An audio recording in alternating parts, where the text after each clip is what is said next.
The Noble Mahayana Sanghata Sutra Dharma-paryaya, the part 19th.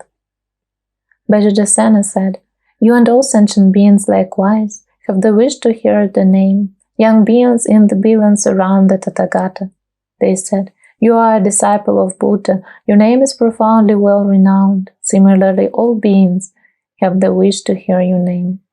He said, "Vajrayana is my name, I am the medicine of sentient beings. The best of all the medicines, that one I will teach to you, the one that pacifies all the sicknesses that have infected sentient beings. The sickness of attachment is a great sickness, unbearable, it terrifies the world. The sickness of ignorance is great and fierce, making one wander mindlessly. Sentient beings go to hells, and likewise among predators and animals. These childish beings, possessed by anger, how could they be pacified?" They said, "By hearing this virtuous Dharma, we will be freed from all suffering. We are of childish mind and ignorant, but after being freed from all suffering, we abandoned doing wicked acts. May we hear the gift of Dharma. Having given up all wicked acts, we gave up dreadful suffering too. May we swiftly see the perfect Buddha, the doctor who pacifies all sicknesses. He is the king of physicians, curing all those who suffer. To pay homage to the Tathagata, elder, please do quickly go. After prostrating, please speak our words to the leader of the world. Pacify fully this disease. The whole body is fully ablaze. Pacify this dreadful fire that burns up and destroys all peace.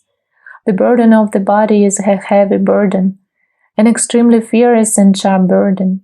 For us who are overwhelmed with suffering, or with bound ascetic, have compassion. Beings bear perpetually the oppressive burden of anger and ignorance.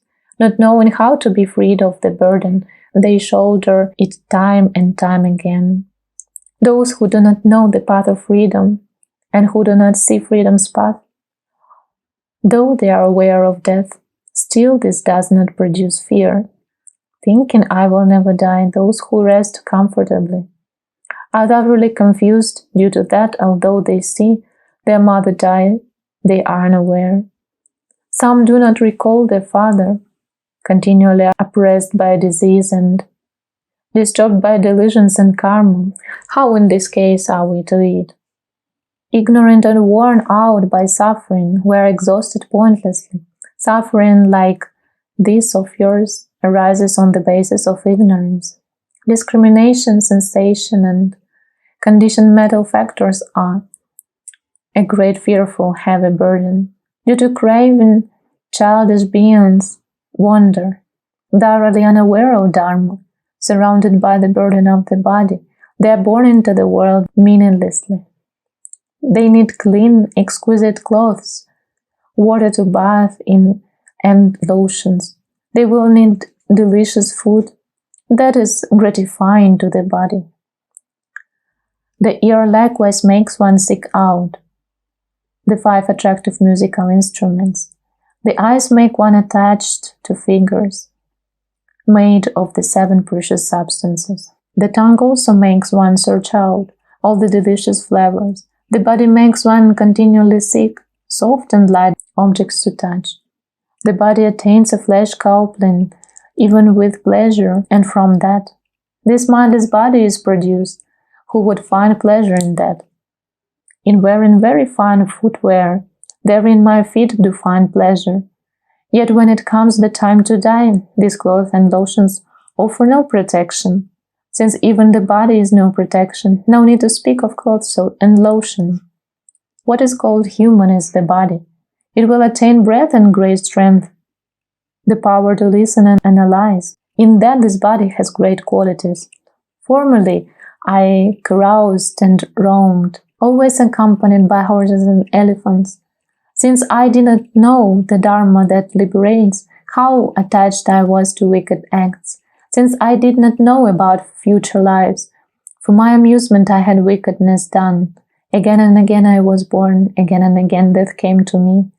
Again and again I saw sorrow, thoroughly bound by lamentation. I saw also my mother's deaths.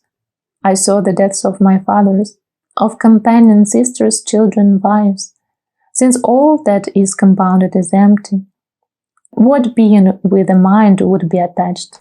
But with my mind captive to desire, I thought them to be reliable. I did not observe the peaceful Dharma.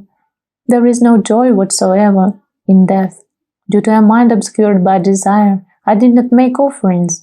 Thus desire is without equal in wickedness, and still it has not been turned away. Mistaken fully we are born. Beings are endlessly mistaken. Mistaken fully we hear sounds, holding on to what is not the holy Dharma. We seek liberation and meditation. We will not carry the burden of the body. May we become the chief of beings, Buddha's teachers for the sake of the world.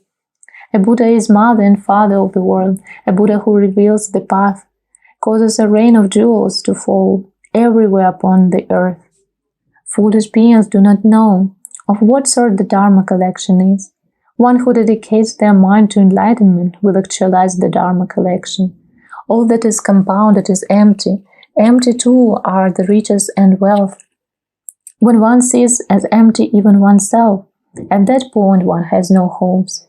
Elder Vajrayana, please listen to the words of ours. For the sake of the Bodhisattvas, we ask you to go as a messenger. Recalling all the faults of samsara, Bodhisattvas are not fatigued.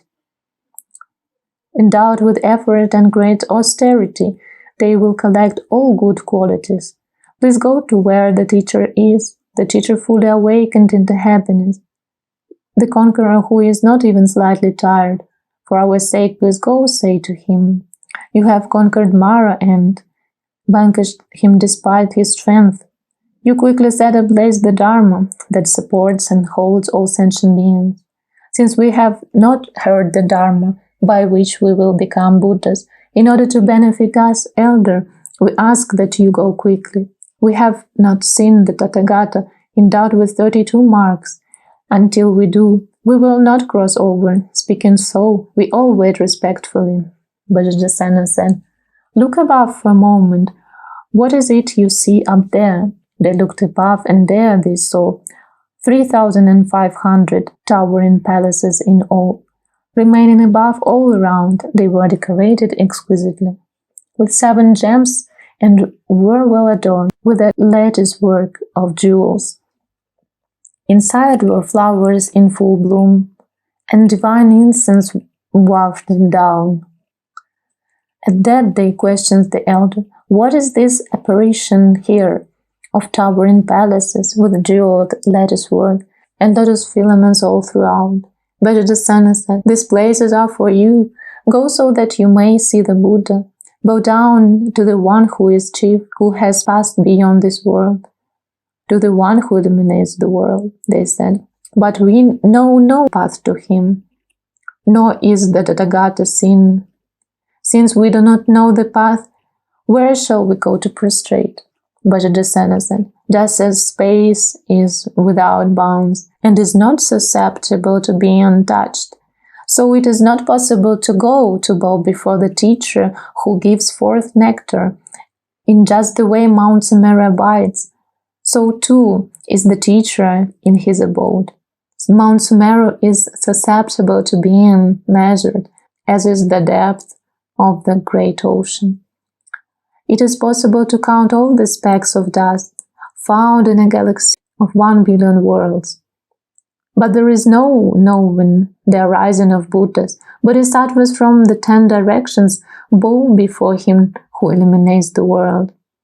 They said, Protector of the world, look at us. Please fulfill our wishes. We bow down from our hearts to the teacher, and from that may we attain the fruit.